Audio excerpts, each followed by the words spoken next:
MPSC वर जीवापाड प्रेम करणाऱ्या माझ्या सर्व स्पर्धकांना माझा नेहमीचाच नमस्कार.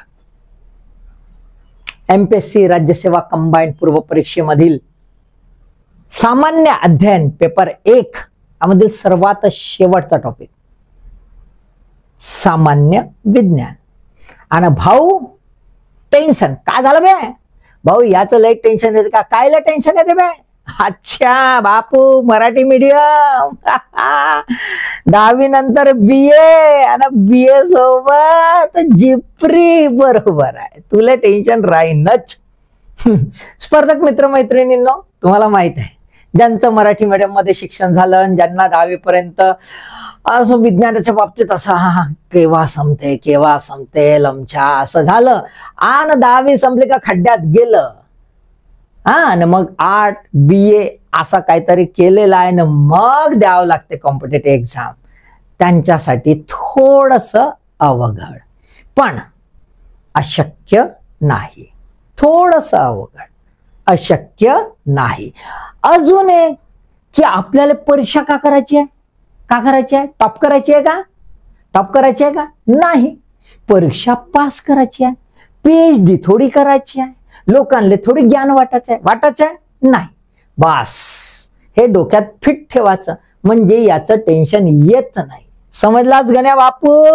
समजला? यास चला. तर आता आपण समजून घेऊया. गण्याचं थोडस टेन्शन मी कमी केलेलं आहे. आता सिलेबस समजून घेऊया. मायला का म्हणतास बे? सिलेबस हा हो का? हाच हो सिलेबस. आता याच्याबद्दल सांगू म्हणतास? बरोबर आहे. हा बिचारा पागलच होईल ना. सिलेबस तर काय आहे? सामान्य विज्ञान. काही तर लिहून द्या बाबा. जसं पहिलेच्या सिलेबस मध्ये थोडंफार काही लिहून दिलं, लिहून तर द्या. आयोग म्हणते मी लिहून देणार नाही. मी भावे म्हणते एवढंच दे. सामान्य ना विज्ञान तू याले समज म्हणते है ना. सामान्य है ना आणि विज्ञान हे दोनच शब्द मी देईन म्हणते, जनरल आणि सायन्स. आता इथे सायन्स म्हणला असता का थोडासा टेन्शन आला असता. शब्द दिलेला आहे जनरल, त्याच्यामुळे टेन्शन नाही. आता कुठलं स्पेशलाइज सायन्स वाचायचं नाही है ना. त्याच्यामुळे सायन्सच्या ब्रांच बघितल्या तर खूप आहेत. त्या सर्व बघायचे का? सर्वसामान्यता ढोबळमानाने वर असं म्हटलं आहे. तर मग आपण किती सायन्स बघणार आहे बाबा? आपण फक्त 3च सायन्स. एक आपला जो आहे जीवाभावाचा जीवशास्त्र, जीवाभावाचा आहे म्हणजेच बायोलॉजी, हा बघणार. समजलं का बे? बायोलॉजी वाचलास ना? अबे 10वी पर्यंत सेमड्या. हा मग लमचा नाहीच म्हणते. वाचलाय तरी कसा? 10वी पर्यंत तुम्ही वाचलाय ना. हा मग दुसरं आपला भौतिक शास्त्र म्हणजेच फिजिक्स. हे बी वाचलंस? वाचलं म्हणते. आता समजलं, त्याला आठवलं 10वी. किती वेळा बे 10वी? पंचवार्षिक योजना का? नाही ना. अच्छा 3 वार्षिक, त्रिवार्षिक केली आहे ना, पंचवार्षिक नाही. आणि शेवटचं आपलं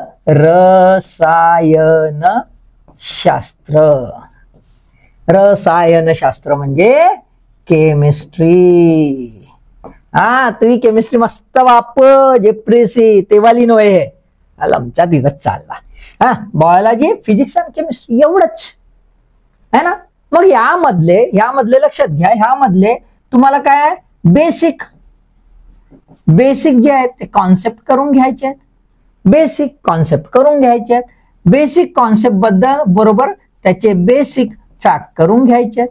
त्या बेसिक फॅक्ट्स बरोबर काही जे रिलेटेड करंट मधले असतील इश्यूज, करंट हे फ्रंटायर एरिया जर असेल है ना, त्याच्यामधले असतात.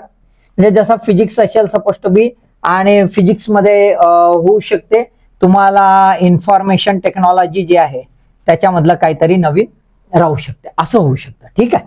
आता एक बघून घेऊया आपण. थोडसा आवाका जास्त आहे त्याच्यामुळे एक. बायोलॉजी पहिल्यांदा जीवशास्त्राचा जर भाग केले तर पहिला आहे मूलभूत भाग, दुसरा आहे बॉटनी म्हणजेच काय तर वनस्पतीशास्त्र, दुसरा आहे झुलॉजी म्हणजेच काय तर प्राणीशास्त्र, आणि तिसरा ह्युमन सायन्स म्हणजे मानवीय विज्ञान. असे 4 भाग याच्यामध्ये होतात.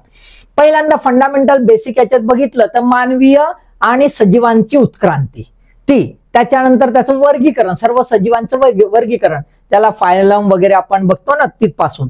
त्यानंतर सेल बायोलॉजी, पेशी, आपल्या ज्या सेल असतात म्हणजे आपल्याला याच्यामध्ये प्लांट आणि ॲनिमल ह्या दोघांच्याही आपल्याला काय बघायच्या, पेशी बघायच्या, सेल्स बघायच्या, त्यांचे आकार, त्याची संरचना, त्यामधले असलेले कंपोनंट्स. त्यानंतर जिनेटिक्स है ना, त्याच्याबद्दल जास्त बघायचं आहे आपल्याला. जिनेटिक्सवर भरपूरशे प्रश्न आपल्याला दिसून येतील, महत्वाचा भाग आहे.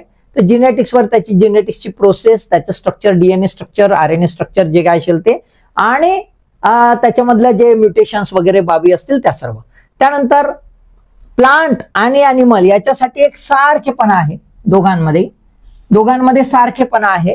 दोघांमधली जे संरचना बघायची आणि कार्य बघायचे आहेत. इथे संरचना आणि कार्य बघायचे आहे. दोघांमध्ये न्यूट्रिशन बघायचं आहे, फिजिओलॉजिकल प्रोसेस बघायची आहे. इथे फिजिओलॉजिकल प्रोसेस बघायची आहे. न्यूट्रिशन प्लांटमध्ये बघायचं आहे, जसं फोटोसिंथेसिस, सेकंडरी मेटाबॉलाइट्स, तसंच इथलं पण न्यूट्रिशन पाहायचंय, पोषण पाहायचंय कसं होतं. रेस्पिरेशन दोघांमध्येही पाहायचं आहे. रिप्रोडक्शन दोघांमध्ये पाहायचं आहे. ग्रोथ अँड डेव्हलपमेंट दोघांमध्ये पाहायचं आहे. दोघांमध्ये डिसीज पाहायचा आहे. आणि इथे इकॉनॉमिक बॉटनी, कल्टिवेशन आहे, तसंच इथे अॅनिमल हजबंड्री हे आपल्याला पाहणं आवश्यक आहे. म्हणजेच काय, दोघांमध्ये सारखेपणा आहे, फक्त दोन वेगवेगळ्या बाबी आपल्याला पाहायच्या आहेत. त्याच्यामध्ये थोडं डिटेलिंग असतं, कारण की तुम्हाला त्यामध्ये टिश्यूज पासून, पेशीपासून, सेल पासून टिश्यूज, ऑर्गॅनचे फंक्शन्स आहेत. त्याच्यानंतर त्याची प्रक्रिया, संपूर्ण प्रक्रिया, प्रत्येक ऑर्गॅनची प्रक्रिया ती सुद्धा तुम्हाला पाहिजे. संरचना सुद्धा पाहायची आहे. कधी कधी डायग्राम वरही प्रश्न राहू शकतात, हे लक्षात ठेवा. प्रत्येकाचे जेव्हा फंक्शन्स तुम्ही पाहता तर फंक्शन वर प्रश्न असतात है ना, की याचे हे फंक्शन आहे का, जोड्या लावा सुद्धा तिथे राहू शकतात. त्याच्यामुळे हा डिटेल पार्ट्स आहे, ठीक आहे. परंतु खूप जास्त घाबरायचं नाही, 10वी पर्यंतच करायचं आहे, एवढं टेन्शन घेऊ नका. त्यानंतर ह्युमन सायन्स, मानवीय याच्याशी संबंधित आहे, आपल्याशी संबंधित आहे है ना. आपली बॉडी पाहायची आहे ना, अॅनाटॉमी, हाडं वडं, फिजिओलॉजी है ना, कोण ढेबरा आहे, कोण मोठला आहे, कोण बारका आहे ना, राईट, ठीक आहे. त्यानंतर body tissues and organ, structures and functions ते आपले पाहायचे आहेत. आपल्या इथले सर्व बॉडी स्ट्रक्चर वगैरे पाहायचे आहेत. आपल्यातली एनर्जी राहते का, राहते, फालतू गोष्टीसाठी राहते ते एनर्जी, ती नाही एनर्जी. इथली आपल्या इथली शक्ती कुठली आहे ती. त्यानंतर आपलं पोषण, काय खातो आणि काय जाते है ना, व्हायटामिन्स वगैरे ते सगळं पाहायचं. नाही तर नुसतं पिझ्झा ढोसतो आपण. तर न्यूट्रिशन, मेटाबॉलिझम, पचनशैलमचं है ना, तर पचनाची संस्था है ना, ती काय आहे. त्यानंतर पुन्हा रेस्पिरेशन असा घेतो आपण, आणि सगळं पोल्युशन लमचं, तर ते रेस्पिरेशन पाहायचं आहे. फ्लुइड ट्रान्सपोर्ट सिस्टीम पाहायची आहे, म्हणजे ब्लड, प्लाझ्मा वगैरे याची ट्रान्सपोर्ट सिस्टीम पाहायची आहे. मेंदू जो नेहमीच खाली राहते आपला है ना, तो पाहायचा आहे. रिप्रोडक्शन सांगायची गरज नाही लमछानवा. त्यानंतर हेरिडिटी है ना, बरेचसे डिसीजेस आता रिसेंटली बरेचसा रिसर्च झाल्याने इव्हन डायबिटीज आहे, हार्ट डिसीज आहेत, हे बरेचसे डिसीज आहेत, जेनेटिक डिसीज आहेत, हेरिडिटरी डिसीज आहेत असं सिद्ध झालंय. ते कोणते हेरिडिटरी डिसीज आहेत ते पाहायचे आहेत. पॉप्युलर हेरिडिटरी डिसीजेस म्हणजेच आपल्याला माहित आहे हायपरट्रायकोसिस है ना, त्यासारखे. त्याच्यानंतर डाऊन सिंड्रोम, क्लिनफिल्टर सिंड्रोम है ना, असे जे आहेत कॉमन, ते तिथपासून तर आताचे काही ते बघायचे. वेगवेगळ्या प्रकारचे रोग जे आहेत ते बघायचे, त्याची कारणं कुठले आहे, वेक्टर कुठला आहे ते पाहायचं, आणि त्याच्यावर कुठलं मेडिसिन वगैरे ते पण पाहायचं, ठीक आहे, राईट. हा बायोलॉजीचा आवाका, गेटिंग द पॉइंट. बायोलॉजीचा आवाका हा बऱ्यापैकी ठीकठाक असतो, बऱ्याच जणांना जमणारा असतो, समजणारा असतो, आवडणारा असतो है ना, ठीक आहे. चला पुढचं पाहूया. हा डोक्याला ताप, फिजिक्स आलं का नाही लक्षात. तर फिजिक्स मधला आवाका थोडा मोठा आहे. किती दिसतात, 1 2 3 4 5 6 7 8 9 10 11 12 इथे मेन युनिटच आहेत, आणि त्याच्यामध्ये आतमध्ये त्यांचे डिटेल्स आहेत. जसं युनिट्स अँड मेजर्स असतात, वजन मापे वगैरे ते राहणार. वेगवेगळ्या प्रकारचे कुठले SI unit, MKS, CGS system ते राहणार. हीट म्हणजे तापमान जे आहे तापमानावर राहणार. थर्मोकेमिस्ट्री काय आहे, थर्मल एक्सपान्शन काय आहे, सॉलिड, लिक्विड आणि गॅसेसचं एक्सपान्शन कसं असतं, हीट कशी एका ठिकाणाहून दुसऱ्या ठिकाणी परावर्तित होते, न्यूटनचे लॉ काय आहेत हे. त्यानंतर मेकॅनिक्स महत्वाचा आहे, महत्वाचा टॉपिक आहे हा. तर मेकॅनिक्स मध्ये बघा, मोशन आहे, प्रोजेक्टाईल आहे, न्यूटनचा लॉ आहे मोशनचा. त्यानंतर कार्य आहे, शक्ती आहे, ऊर्जा आहे, सर्क्युलर मोशन आहे, त्यानंतर सॅटेलाइट्स, न्यूटनचा ग्रॅव्हिटेशनचा लॉ आहे, प्रेशर, मोशन ऑफ फ्लुइड्स, बर्नौलीचं थिअरी जो आहे ते आपल्याला पाहून घ्यायचे आहे. त्यानंतर प्रकाश जो आहे, प्रकाशाच्या बाबतीमध्ये रिफ्लेक्शन आहे, रिफ्रॅक्शन आहे, टोटल इंटरनल रिफ्लेक्शन आहे, डिस्पर्शन ऑफ लाईट आहे, अपरंट डेप्थ आहे, त्यानंतर मिरर इमेज, लेन्स है ना, लेझर वगैरे हे येतात. त्यानंतर साऊंड जो आहे म्हणजे ध्वनीवर वेव्ह मोशन काय आहे, effects of pressure, beats, force, vibration काय आहे, रेझोनन्स काय, पीक, डॉपलर इफेक्ट काय आहे, अल्ट्रासोनिक काय आहे ते पाहायचे आहेत. त्यानंतर इलेक्ट्रोमॅग्नेटिक रेडिएशन मध्ये आपल्याला wave, electromagnetic waves, radio waves, television आपण बघतोय ते, डीटीएस चॅनल आपण बघतो, नाईट विजन काय आहे, रडार काय आहे, मायक्रोवेव्ह ओव्हन काय, कम्प्युटेड टेक्नॉलॉजी, सिटी स्कॅनिंग ज्याला आपण म्हणतो ते काय आहे. त्यानंतर मॅग्नेटिझम है ना, चुंबकीय प्रक्रिया काय आहे ती, बेसिक मॅग्नेटिक प्रॉपर्टीज मिनरलच्या, अर्थ मॅग्नेटिझम कसं असतं, मॅग्नेटिक रेझोनन्स इमॅजिनिंग जे आहे, IMR ज्याला आपण म्हणतो ते IMR काय आहे, हे फ्रंटायर एरियाज काय. ठीक आहे.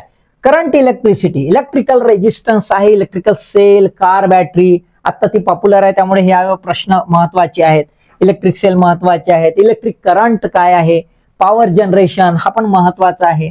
डोमेस्टिक इलेक्ट्रिसिटी मध्ये म्हणजे बेसिक एक कॉमन मॅन असतो त्याला ते नॉलेज आहे का, फेज कशाला म्हणतात वगैरे, न्यूट्रल कशाला ते माहित असलं पाहिजे.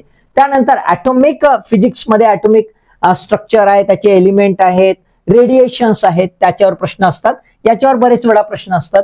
त्याच्यानंतर स्टॅटिक इलेक्ट्रिसिटी, इलेक्ट्रिसिटी फ्रिक्शनमुळे नाही का घर्षणाने जे होतं ते, लाइटनिंग कंडक्टर आहे, इन्सुलेटर आहे, सुपर कंडक्टर, सेमी कंडक्टर यावरही प्रश्न राहतात.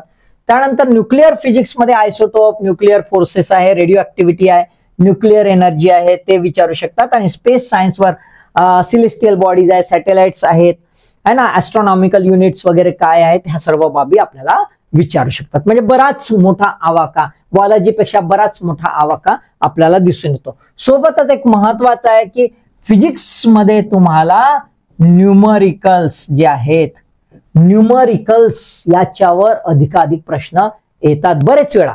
म्हणजे जर याच्यावर प्रश्न आलेले आहेत 6 तर मॅक्झिमम 3 प्रश्न आपल्याला न्यूमरिकल वर येताना दिसतात. त्यामुळे हा डेंजर झोन आहे. आलं की नाही लक्षात? ठीक आहे. नंतर पाहूया रसायनशास्त्र, केमिस्ट्री आहे, मॅटर अँड इट्स नेचर. म्हणजे किती टॉपिक येतात, 1 2 3 4 5 6 7 8 9 10 11 12 14 15 16 17 18 19 बापरे इतके भरपूर आहेत है ना. मॅटर, क्लासिफिकेशन काय आहे, कंपोजिशन ऑफ अर्थ है ना, पृथ्वीचं याच्यामध्ये काय काय एलिमेंट्स आहेत काय नाही, मिक्सर्स कशाला म्हणतात, मिश्रण कशाला असते, कायनेटिक थिअरी ऑफ मॅटर काय आहे. त्यानंतर केमिकल रिॲक्शन्स म्हणजे रासायनिक अभिक्रिया जी आहेत त्यामध्ये बॅलन्स इक्वेशन याच्यावर येतात बरं, बॅलन्स इक्वेशन याच्यावर प्रश्न येतात, balancing the equation, rate of reaction येतात आणि आपल्याला एनर्जी किती लागली काय ते कळावं लागतं याच्यावर विचारतात. ऑक्सिडेशन रिडक्शन रिॲक्शन याच्यावर बरेच वेळा प्रश्न आपल्याला पाहायला मिळतो. ऍटॉमिक स्ट्रक्चरवरही बरेचसे आपल्याला प्रश्न पाहायला मिळतात, आयसोटोप, आयसोबार्सवर. पेरियोडिक टेबल, आवर्ती सारणीवरही प्रश्न विचारले जातात. पेरियोडिक टेबलवर थोडेसे डिफिकल्ट असतात, थोडंफार एक बेसिक पाहून घ्यायचं असतं त्याच्यामध्ये. केमिकल बॉन्डिंग पण विचारतात, इलेक्ट्रोव्हॅलंट बॉन्ड काय आहे, कोव्हॅलंट बॉन्ड काय, त्याच्या थेरीज काय आहे. Hydrogen and water, isotope size, solubility आहे, सोल्युशन याच्यावर बरेच वेळा प्रश्न राहतात. मोल, फ्रॅक्शन्स काय आहेत ते. कार्बन कंपाऊंड अत्यंत महत्वाचा टॉपिक आहे. अलोट्रॉप्स काय आहे, कार्बन मोनॉक्साईड काय आहे, कार्बन सायकल कशाला म्हणतात, फ्यूल खूप महत्वाचा आहे, हायड्रोकार्बन्स वगैरे कारण रिसेंटची आहे ते. नायट्रोजन मध्ये एकदम बेसिक, हार्डली आजपर्यंत तर कधी विचारला नाही. नायट्रोजन कंपाऊंड्सवर, ऍसिड आणि बेसिसवर बरेच वेळा प्रश्न राहतात. साल्ट काय असतं, पीएच व्हॅल्यू काय आहे वगैरे विचारू शकतात. मेटल्सवर पण प्रश्न राहू शकतात, प्रॉपर्टीज आहे, एक्स्ट्रॅक्शन कसं केलं जातं, रिफायनिंग कसं केलं जातं. पेट्रोलियम गॅस हा सुद्धा महत्वाचा विषय आहे. ऑकरन्स कुठे मिळतं, त्याची मायनिंग कशी आहे, त्याचं फ्रॅक्शन्स असतात वेगवेगळे, ते फ्रॅक्शन्स कसे केले जातात आणि कशा प्रकारे त्याचं प्युरिफिकेशन केलं जातं. त्यानंतर कोलाइट्स आहे, मिझल्स आहे, नॅनो टेक्नॉलॉजी याच्यावरही प्रश्न राहू शकतात. ऍग्रिकल्चर केमिस्ट्रीवर पेस्टिसाइड, फर्टिलायझर याच्यावर प्रश्न राहू शकतात. मेडिसिनल केमिस्ट्री हा अत्यंत महत्वाचा भाग आहे. याच्यामध्ये डिसीज, ड्रग्स, रेडिओ फार्मास्युटिकल्स याच्यावर प्रश्न राहू शकतात. हा फ्रंटायर एरिया आहे. फूड केमिस्ट्रीवरही प्रश्न राहण्याची शक्यता जास्त आहे. क्लासिफिकेशन जे आहे न्यूट्रिएंटचं, फंक्शन्स ऑफ सोर्स कुठून येतं, म्हणजे व्हिटॅमिन्स वगैरे जे आहेत ते कुठून आहेत, डिफिशियन्सी हा याच्यावर प्रश्न राहू शकतात. ऍडिटिव्ह आहे, बिवरेज आहे, त्याच्यावर प्रश्न राहू शकतात. पॉलिमर्स प्लास्टिकवरही कधी कधी आले तर आले. कार्बोहायड्रेट्स याच्यावर प्रश्न भरपूर वेळा राहू शकतात. क्लासिफिकेशन आहे, शुगर आहे, पॉलिसॅचराइड काय आहे. प्रोटीन्स जे आहेत हे सर्व बायोकेमिस्ट्री आहे, लक्षात घ्या. Amino acid, peptide, structure of proteins या बाबीवर विचारू शकतात. आणि बायो ऍक्टिव्ह कंपाऊंड्स याच्यामध्ये अल्कलाइड्स, टर्पेनॉइड्स आणि स्टेरॉइड याच्या सोबत इतर ज्या बाबी आहेत त्याच्यावर विचारू शकतात. याचा आवाका पण तुम्हाला दिसेल खूप मोठा आहे. केमिस्ट्रीमध्ये जर आपण बघितलं तर एका बाजूला आपण फिजिकल केमिस्ट्री बघतो, दुसऱ्या बाजूला ऑर्गॅनिक केमिस्ट्री बघतो आणि सोबत बायो केमिस्ट्री सुद्धा याच्यामध्ये दिसून येतं. क्लिअर? ठीक आहे, राईट. मला वाटतं आता हे क्लिअर झालं. आता काय महत्वाचं तर हा गण्याचा टेन्शन का, कारण की प्रश्न खूप विचारतात रे भाऊ. किती प्रश्न? 20 प्रश्न. पूर्ण विषयक घटकांमध्ये सर्वात अधिक वेटेज दिलेला आहे. किती? तर 20% वेटेज आहे 100 प्रश्नापैकी. लक्षात घ्या, 100 प्रश्नापैकी 20%. आणि म्हणूनच सर्व स्पर्धक काय करतात, याच्या मागे असे हात धुवून लागते का विचारू नका. मी आधी काय सांगितलं तुम्हाला, सर्वात पहिले सुरुवातीला काय सांगितलं की आपल्याला टॉप याचं नाही, पास व्हायचं आहे. मग सांगितलं तर एवढ्या याच्यानं घाबरायचं नाही. लक्षात आलं का? हा काही आपला फोकस एरिया नव्हे, सायन्स वाल्यांचाही नव्हे आणि आर्ट वाल्यांचाही नव्हे. का विचारा का? त्याचं कारण असं की याची मेन्सला कुठंच गरज नाही आणि इंटरव्ह्यूला कुठंच गरज नाही. जर तुमचा प्युअर एखादा सायन्सचा ग्रॅज्युएशनचा सब्जेक्ट असेल तर त्यातले थोडे फार बेसिक विचारतील तर विचारतील, अदरवाईज विचारत नाही. त्याच्यामुळे हा कोर एरिया होय का, हा बेसिक एरिया होय का? नाही. हा डिसाइड करणार आहे का? नाही, बिलकुल डिसाइड करणार नाही. याच्यामध्ये लक्षात ठेवा की 20 प्रश्नापैकी जर 10 प्रश्न टेरिफिक आले, असं समजा 10 प्रश्न टेरिफिक आले तर कोणालाच जमणार नाही, कोणाच्या बापाला नाही, सायन्सवाल्याला जमणार नाही. आणि याच्यात येतातच असे प्रश्न की जे जमणार आहेत सगळ्यांनाच जमते आणि न जमणार आहेत कोणाच्या बापाला जमत नाही. मग टेन्शन घ्यायचं का? नाही, है ना. मग याचा टार्गेट किती ठेवायचा? टार्गेट लक्षात घे बे, ते महत्वाचं आहे. टार्गेट सांगतो मित्रांनो, 40% to 50%, not more than that. त्याच्यावर टार्गेट ठेवायचा नाही. आपला वेळ फालतूचा घालवायचा नाही. आपल्याला पास व्हायचं आहे, टॉप राहायचं नाही.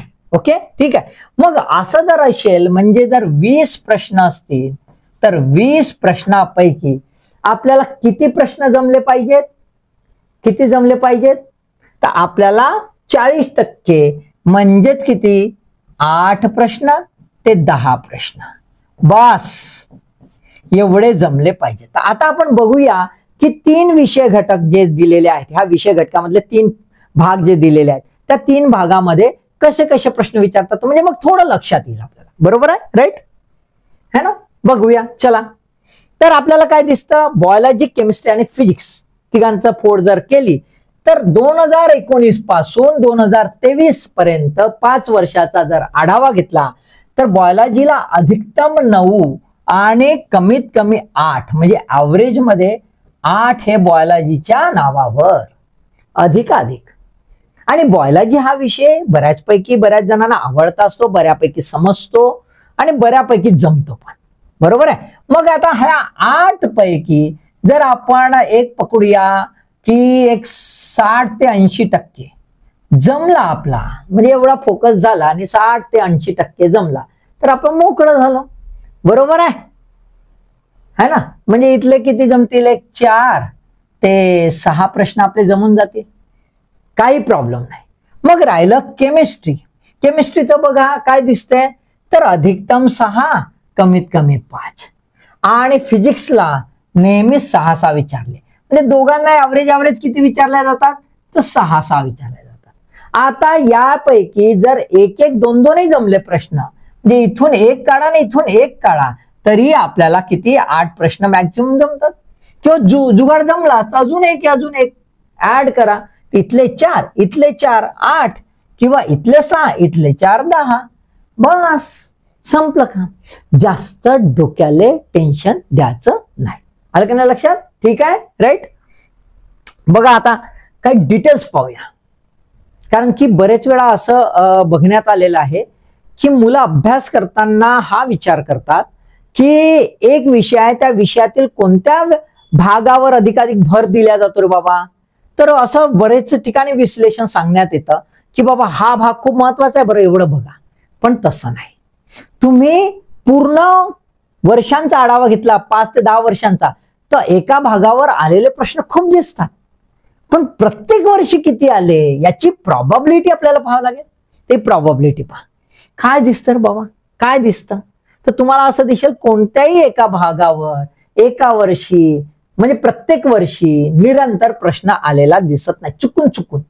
बरोबर आहे. बघा इथे कृषीवर 2, इन्सेक्टवर 1, मायक्रोबायोलॉजीवर 1, ह्युमनवर 3, रिप्रोडक्शनवर 1 आणि झुलॉजीवर 1. आणि दुसऱ्या वेळात दिसते का रे बाबा इकडे ह्युमन डिसीजवर 1च आलाय, इकडे 3 आले होते, 1च आलाय. इथे सायंटिस्ट विचारून ठेवले, इकडे विचारले का रे बाबा, नाही विचारले. बायोस्फिअर आणि एन्व्हायरमेंटवर 2-2 एक प्रश्न म्हणजे 2 आले, इकॉलॉजीचे आले, एन्व्हायरमेंटल सायन्सचे बघा दिसते. पण इथे डाएटवर आला, कुठं आलं मग, आलं का लक्षात. रिप्रोडक्शनवर 1 आला, इकडे आहे का, इकडे 1 रिप्रोडक्शन आहे ना. ठीक आहे. त्याच्यानंतर सेल ऑर्गॅन याच्यापूर्वी विचारलं का, नाही विचारलं. इकॉलॉजी हा बघा एन्व्हायरमेंटचा इकडे आला. जिनेटिक्सवर आतापर्यंत विचारलं नाही, आत्ता विचारलं. रेस्पिरेशनवर आतापर्यंत विचारलं नाही, आत्ता विचारलं. ह्युमन डिसीज आला रे बाबा, आता ठीक आहे समजू शकतो ह्युमन महत्वाचा आहे त्यामुळे त्याच्यावर जास्त प्रश्न राहू शकतात. पण ह्युमन एकच अँगल ह्युमन डिसीजवर राहू शकतो का, असं नाही. बघा इथे ह्युमन ऑर्गॅन विचारला, इथे डिसीज विचारला, इथे ऑर्गॅन विचारला, इथे डिसीज विचारला. फ्लुइड सर्क्युलेशन म्हणजे बॉडी पार्ट विचारला, रेस्पिरेशन विचारला. मग आपण असं म्हणू शकतो की ह्युमन सायन्सवर विचारू शकतात रे बाबा, तर थोडं करायचंय. पण बाकीचं 16 तास जमेल का, नाही. बरोबर आहे. मग इथे प्लांट फिजिओलॉजी विचारला, इथे जिनेटिक्स इथे आला, याच्यापूर्वी नव्हता, इथे कंटिन्युअस आला. मायक्रो तिकडे होता, आत्ता आला. सॉइलवर आजपर्यंत नव्हता, आत्ता आला. क्लासिफिकेशन दिसतच नाही, आत्ता टपकला. इकॉलॉजी आत्ताही होता, इथे 1 2 3 कंटिन्युअस आला. ह्युमन ऑर्गॅन इथं पण आहे, इथं पण आहे, त्याच्यापूर्वी नाही आहे. रेस्पिरेशन इथं आहे ना, इथे आहे, नंतर आलाच नाही.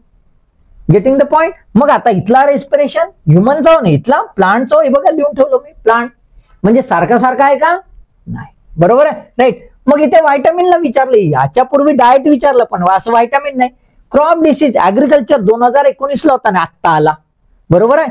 बायोसायन्स आधी कुठं होता. फायलम क्लासिफिकेशन इथं आहे ना, आता इथं आला आहे. त्यानंतर फोटोसिंथेसिस इथे रेस्पिरेशन प्लांटचं दिलं आणि इथे फोटोसिंथेसिस दिला. त्याच्यानंतर एन्झाईम इकडे कुठंच नव्हता, आता आला. कॅटलिस्ट कुठंच नव्हता आतापर्यंत, आता आला. म्हणजे असं आहे का, निश्चित नाही.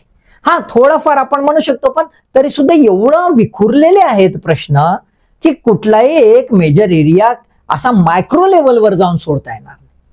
आलं की नाही लक्षात, लक्षात आलं. ठीक आहे. चला दुसरं तसंच पाहूया. केमिस्ट्रीचं तसं आहे का पाहूया.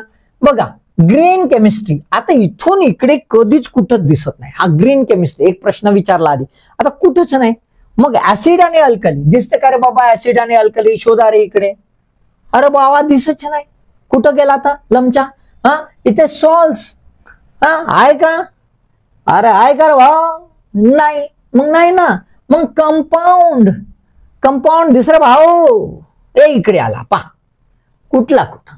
म्हणजे असं निश्चित आहे का, नाही. हे बघा मी का पोटतिडकीन सांगतो, कारण की अधिकाधिक विद्यार्थी हे असं धंदे करत आहे. हे सगळं कशासाठी, मी आत्ता नेहमीच सांगितलंय, प्रत्येक व्हिडिओमध्ये सांगतो, हे कशासाठी, आपल्या आयडिया क्लिअर होण्यासाठी, परीक्षेचं स्वरूप समजण्यासाठी, परीक्षेचं डायनामिक समजण्यासाठी, गेसिंगसाठी नाही, सोडासाठी नाही. लक्षात आलं का. ठीक आहे. केमिकल रिॲक्शन विचारतात, एक आहे इथे विचारलेलं आहे. त्याच्यानंतर इकडे पण केमिकल रिॲक्शन्स आलेली आहे, कारण महत्वाचं आहे, विचारलेलं आहे. ठीक आहे. ऑक्सिडेशन रिॲक्शन विचारलेली आहे ना. तर म्हणजे आपल्याला काय दिसतंय की काही भाग विचारतायत, निरंतर विचारतायत, पण निश्चित विचारतीलच. असं नाही. तर आपल्याला इथे दिसतंय की प्रत्येक वेळेस बदलत गेलेलं आहे. ठीक आहे. तसंच फिजिक्सचं पण आहे. इथे बघा स्पेस दिसते, इथे स्पेस दिसते, इकडे कुठेच दिसत नाही. त्याच्यानंतर इलेक्ट्रॉनिक कम्युनिकेशन, इथे कम्युनिकेशन आहे, मग कुठं दिसत नाही. ॲटम, गण्याचा होय का ॲटम? नाही, हा ॲटम आहे, ॲटम आहे, ॲटम आहे. ॲटम तर लय वेळा, गण्याचा बी ॲटम है ना. तर ॲटम आहे, बरोबर आहे. महत्वाचे भाग विचारू शकतात. ऑप्टिक्स आहे का? आहे का? आहे का? इथे लाईट आहे बाबा, आहे का? आहे का? नाही, इथं मिरर आहे म्हणजे लाईटवर आहे. रेडिएशन बघा, म्हणजे मी नेहमी सांगतो बघा, ऑप्टिक आहे, लाईट आहे, बरोबर आहे, मिरर आहे आपल्याला. आता बघा इथे ए पण लिहिलेलं आहे, हे लक्षात घ्या. ए म्हणजे काय आहे? ए म्हणजे अप्लाइड. अप्लाइड म्हणजे काय आहे? न्यूमरिकल विचारले आहेत बाबा, हे खूप महत्वाचं आहे. बघा फिजिक्स मध्ये केव्हा दरवेळेस न्यूमरिकल. ए आहे इथे, तर 1 2 3 न्यूमरिकल. किती झाले? 3. 2021 ला 6 पैकी 3. बाप रे बाप, खतरनाक है ना. इथे पण न्यूमरिकल 2, 6 पैकी 2. इथे 1 है ना, म्हणजे किमान एक तर न्यूमरिकल विचारतात. ठीक आहे, पण न्यूमरिकल सोपे असतात. तेवढे सोपे जमतील तर पहा, नाही जमले तर खड्ड्यात टाका, जास्त टेन्शन नाही घ्यायचं. ठीक आहे. तर आपल्याला काय दिसतं, इथे सुद्धा असे निश्चित एरिया नाही आहेत. मेजर एरिया मधला मायक्रो एरिया आपल्याला शोधता येत नाही. सांगायचं तात्पर्य एवढंच होतंय की मेजर एरिया मधला मायक्रो एरिया शोधता येत नाही. मेजर एरिया तुम्ही ठरवू शकता, रिस्क घेऊ शकता, पण मायक्रो एरियामध्ये रिस्क घ्यायची नाही. आलं की नाही लक्षात? म्हणजे तुम्ही असं करू शकता की बाबा मी बायोलॉजी एकदम मस्त वाचतो, ढासूल आमच्याले 8 प्रश्न येतात ना, तर 8 पैकी 7 किमान जमले पाहिजे, आणि मला फिजिक्स आणि केमिस्ट्री पैकी एकच करतो, आणि बाकीचा थोडा वाचून घेतो, थोडा 1-2 महत्वाचे एरिया. तसा तुम्ही रिस्क घेऊ शकता. पण आता फिजिक्स मध्ये हा एरिया मग एवढाच करतो, तसं धंदे करू शकत नाही. ठीक आहे. आता प्रश्न कसे विचारतात का, हा याचा नेहमीचा प्रश्न आहे. प्रश्नांचे स्वरूप आपले फिक्स आहेत काही, पण नवीन प्रश्न येऊ शकतात. भविष्यात आपण याच्यावरही चर्चा करूया. प्रश्न कशा प्रकारचे राहू शकतात आणि कसे बनवू शकतात, प्रश्न कसे बनवावे वगैरे याच्यावर करूया आपण चर्चा. ठीक आहे. तर प्रश्न पाहून घेऊ आपण. चला बघा, काही कॉन्सेप्ट बेस्ड आहेत. इलेक्ट्रॉनिक दळणवळण पद्धतीमध्ये डिजिटल अंकात्मक संदेश है ना, असा आहे. अंकात्मक संदेश कसा असतो बा? In electronic communication system digital signal कसे असतात? Do not provide continuous set of values, represent values as a discrete step, utilize binary system, utilize decimal as well as binary system है ना. कुठला बा बरोबर आहे असा आपल्याला प्रश्न विचारलेला आहे. एकदम बेसिक विचारलेला आहे है ना. कशावर? इलेक्ट्रॉनिक कम्युनिकेशन वर विचारला. रोज लावता ना, रोज फोन, मोबाईल, हात आमच्या त्याच्यावर राहते, तर हे रोज वापरायचं तर समजून घ्यायचं, असं त्याचं म्हणणं आहे. ठीक आहे. त्याच्यानंतर अणुकेंद्रका भोवती दुसऱ्या भ्रमण कक्षेत भ्रमण करणाऱ्या इलेक्ट्रॉनची ऊर्जा आहे अप्लाइड. न्यूमरिकल 3.4 EV आहे. त्याच्या तिसऱ्या भ्रमण कक्षेतील ऊर्जा किती म्हणते? तिसऱ्या भ्रमण कक्षेतील ऊर्जा लक्षात घ्या. आला का नाही टेन्शन? म्हणजेच काय, आपल्याला ते ऑर्बिट माहित पाहिजे, आणि ऑर्बिट मध्ये कोणत्या ऑर्बिट मध्ये किती एनर्जी असते आणि किती इलेक्ट्रॉन हे माहित पाहिजे आपल्याला. ठीक आहे. ते थोडंसं डिफिकल्ट आहे. नाही जमलं तर टेन्शन घ्यायचं नाही घ्यायचं. हा ठीक आहे. राईट. न्यूमरिकल वर प्रश्न विचारतात. न्यूमरिकल हे ठरलेलं आहे. मानवाच्या शरीरातील नेफ्रॉन्स मध्ये युरिन बनवण्याचा योग्य घटनाक्रम है ना, योग्य घटना. मी बघा असं राऊंड करतो ना, हे कीवर्ड्स होत, लक्षात घ्या. हे कीवर्ड्स लक्षात ठेवायचे. परीक्षेमध्ये जेव्हा तुम्ही पेपर वाचताना तो प्रश्न तसे राऊंड करायचे, म्हणजे कन्फ्युजन होत नाही. तर मग हे सिक्वेन्स पाहायचा आहे, करेक्ट सिक्वेन्स आपल्याला पाहायचा आहे युरिन तयार होण्याचा. ठीक आहे. बेसिक्स आपल्याला विचारतात. त्याच्यानंतर आहे बेसिक फॅक्ट्स आहेत. श्वसन रंगद्रव्य आहेत, म्हणजे रेस्पिरेटरी पिगमेंट्स, आणि पशु व पशु समूह दिलेला आहे, अॅनिमल आणि अॅनिमल ग्रुप दिलेला आहे. आणि आपण नाही म्हणत का की अळीमधील आमच्या हिरवाच रंग राहते, हिरवाच रक्त राहते, आपल्यामध्ये लाल रक्त राहते, ते वाला होय है ना. ठीक आहे ना. अळ्या मारल्या असतील ना तुम्ही लमच्यानं, नाही का, तर त्याच्यातून हिरवा असं रक्त निघालं असं तुम्ही हिरवे रक्त म्हणता तसं होते. ठीक आहे, तर त्यातल्या जोड्या लावा असं विचारलेलं आहे, बस बाकी काही नाही. ठीक आहे, काही बेसिक फॅक्ट बद्दल बघा. अभिक्रियाकारके कोणती अभिक्रियाकारके अमोनिया तयार करण्यासाठी वापरतात है ना. Which of the following reactants can be used to prepare the ammonia. Ammonia prepare करायला काय वापरतात बुवा. एकदम बेसिक आहेत, छान आहे ते. म्हणजे तुम्ही जर बेसिक केले तरी सहज रीतीने जमतील असे प्रश्न आहेत. ठीक आहे, बेसिक फॅक्ट्सवर आहे. लक्षात आलं. ठीक आहे, आता का असं वाचू, तर कसं वाचू एकदम सोपा आहे ना भाऊ. काय लय एवढा टेन्शन घेतच बे लमच्या सेंबड्या. हा सिंपलसा आहे, कसा वाचू म्हणजे काय टेन्शन घ्यायचं नाही. आलं का नाही लक्षात. आता कसा वाचू हे तर काही सांगण्यासारखं नाही आहे, पण एक जे काही आहे डेफिनेशन वाचायची, डेफिनेशन प्रत्येकाची वाचायची ठरलेलं आहे. त्याच्यानंतर प्रक्रिया ज्या आहेत त्या विचारलेल्या आहेत. प्रक्रिया तुम्हाला नेहमी प्रत्येकाच्या वाचायच्या. संरचना व कार्य हे बरेच वेळा विचारल्या जाते.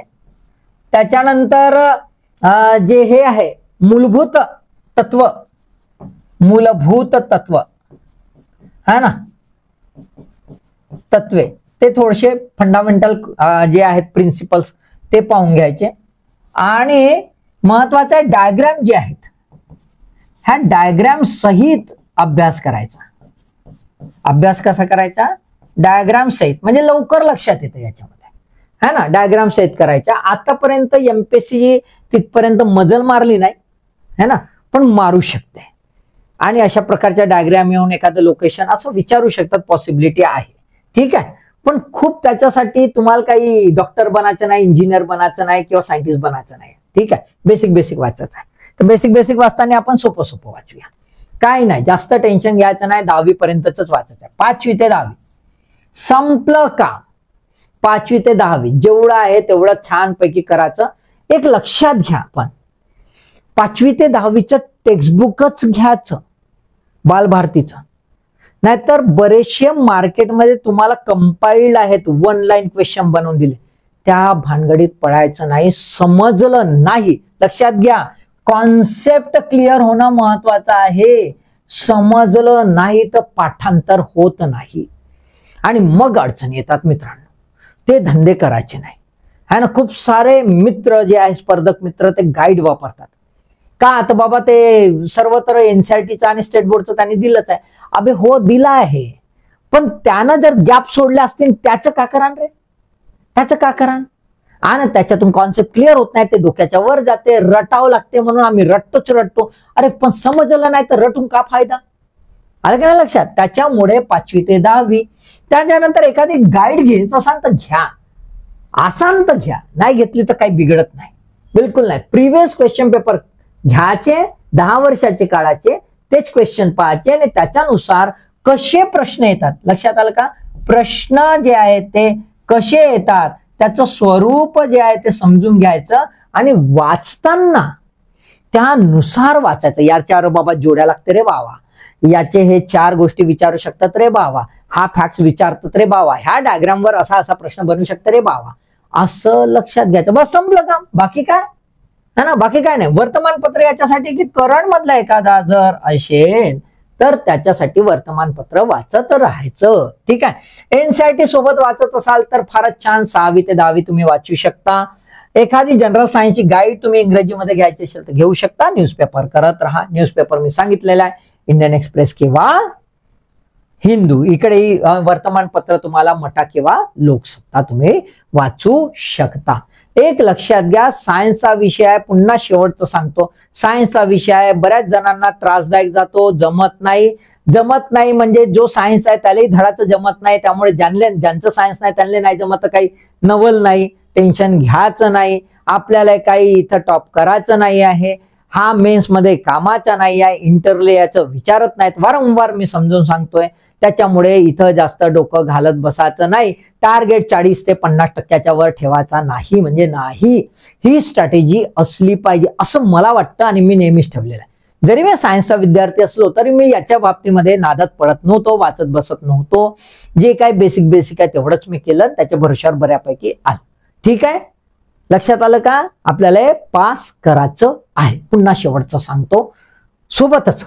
आता एवढं सांगितलं, एवढं पोटतिडकीन सांगितलं तर लाईक करावंच लागेल ना. तर लाईक करायचं आणि शेअर पण करायचं आणि मेहनत पण करायची. All the best.